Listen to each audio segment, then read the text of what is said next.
চিন্ময় কৃষ্ণ দাসের জন্য ওকালতনামা দিতে গেলে গণপিটুনির হুমকি, আর এর মধ্যেও তৃতীয়বার প্রাণের ঝুঁকি নিয়ে তিনি চিন্ময় কৃষ্ণ দাসের জন্য আদালতে গিয়ে দাঁড়াতে চান বললেন বাংলাদেশের সুপ্রিম কোর্টের আইনজীবী রবীন্দ্র ঘোষ। আমি একেবারে আজকের ঘটনায় যদি আসি রবীন্দ্রবাবু, তাহলে অন ক্যামেরা ওই চট্টগ্রাম আদালতে এক অংশের আইনজীবীদের আমরা দেখেছি প্রকাশ্যে অন ক্যামেরা তারা বলছেন যদি চিন্ময় কৃষ্ণ দাসের জন্য কেউ ওকালতনামা জমা দিতে আসে তাকে আমি গণপিটুনি আমরা দেব। আমি বলছি এই পরিস্থিতিতে আপনি বলছেন যে আমি তৃতীয়বার আবার যাব।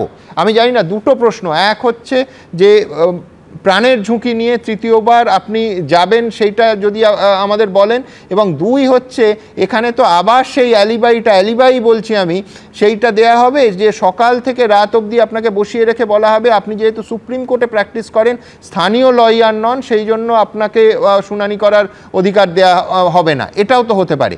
তৃতীয় দিনের জন্য আপনি মরিয়া যে আপনি একেবারে নিশ্চিতভাবে আবার ওখানে পৌঁছে যাবেন প্রাণের ঝুঁকি নিয়েও, তাই তো? আমি তাই ভাবছি, আমি তৃতীয়বারও যাব। আমি বলেছি আমার বন্ধু বান্ধব তো অনেক লয়ার সেখানেও প্র্যাকটিস করে। চট্টগ্রামের আমি জন্মগ্রহণ করেছি। চট্টগ্রাম মাস্টারদার সূর্য সেনের জায়গা, এবং সেই মাস্টারদার সূর্য সেন ইয়াং জেনারেশনকে বলে গেছে সত্যের জন্য লড়াই করো। আমরা মানবাধিকার করি to establish human rights for everybody. সেই কারণে আমার প্রতিজ্ঞা হলো, আমি দুইবার হেনস্থ হয়েছি বটে চট্টগ্রামে, আমি তৃতীয়বার হেনস্থ হলেও আমি সেখানে যেতে চাই for the greater interest of my community and the people as a whole. বিজয় দিবসেও ভারত বিদ্বেষ জারি রাখল বাংলাদেশ। বিজয় দিবস উপলক্ষে নরেন্দ্র মোদী সোশ্যাল মিডিয়ায় সৈনিকদের প্রতি শ্রদ্ধা জানালেও পাল্টা মুখ খুলেছেন ইউনূস সরকারের আইনি উপদেষ্টা থেকে বাংলাদেশের বৈষম্য বিরোধী ছাত্র আন্দোলনের আহ্বায়ক। যদিও বাংলাদেশের মুক্তিযোদ্ধারা ৭১-এর যুদ্ধে ভারতের অবদান ভোলেননি, সোমবারও ভারতের প্রতি কৃতজ্ঞতা জানিয়েছেন তারা।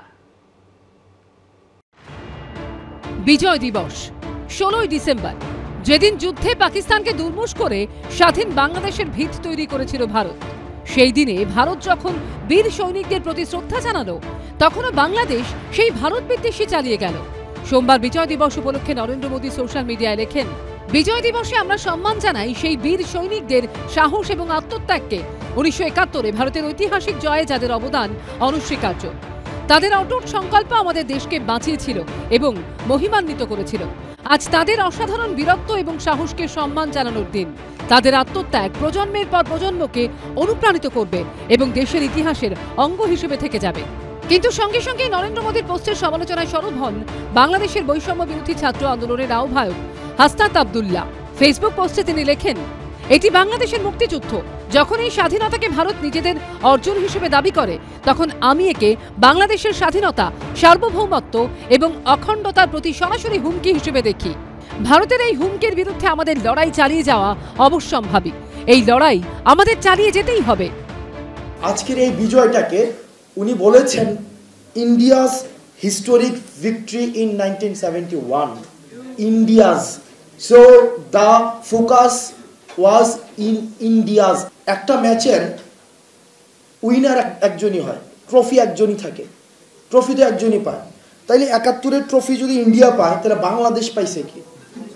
আবার যদি এটা বাংলাদেশের ট্রফি হয়, তাহলে ইন্ডিয়া কিভাবে দাবি করে যে এটা আমাদের ইন্ডিয়ার ভিক্টরি? মোদীর শুভেচ্ছা বার্তার পাল্টা মুখ খুলেছেন ইউনূসের নেতৃত্বাধীন অন্তর্বর্তী সরকারের আইনি উপদেষ্টা আসিফ নজরুলও। ফেসবুকে তিনি লিখেছেন, তীব্র প্রতিবাদ করছি। ১৬ই ডিসেম্বর ১৯৭১ ছিল বাংলাদেশের বিজয়ের দিন। ভারত ছিল এই বিজয়ের মিত্র, এর বেশি কিছু নয়। মোহাম্মদ ইউনূসের নেতৃত্বাধীন অন্তর্বর্তী সরকার বিজয় দিবসে ভারতের অবদান অস্বীকার করলেও খোদ বাংলাদেশের মুক্তিযোদ্ধারা মনে রেখেছেন ৭১-এ ভারত কিভাবে পাশে ছিল। ভারত সম্পর্কে বলতে গিয়ে তাদের মুখে উঠে এসেছে শুধুই বন্ধুত্বের কথা। আমরা আমাদের যে ফ্রেন্ডশিপ এবং ভ্রাতৃত্ববোধের যে ইমেজটা আছে, সেটা নিয়েই আমরা সামনে এগোতে চাই। যুদ্ধের মতন কোনো পরিস্থিতি কি ভারতের সঙ্গে আছে? হোয়াই শুড বি, কেন? সোমবার ফোর্ট উইলিয়ামে বিজয় দিবসের অনুষ্ঠানে উপস্থিত ছিলেন মমতা বন্দ্যোপাধ্যায়, ব্রতদেব ভট্টাচার্য ও আবির দত্তর রিপোর্ট, এবিপি আনন্দ।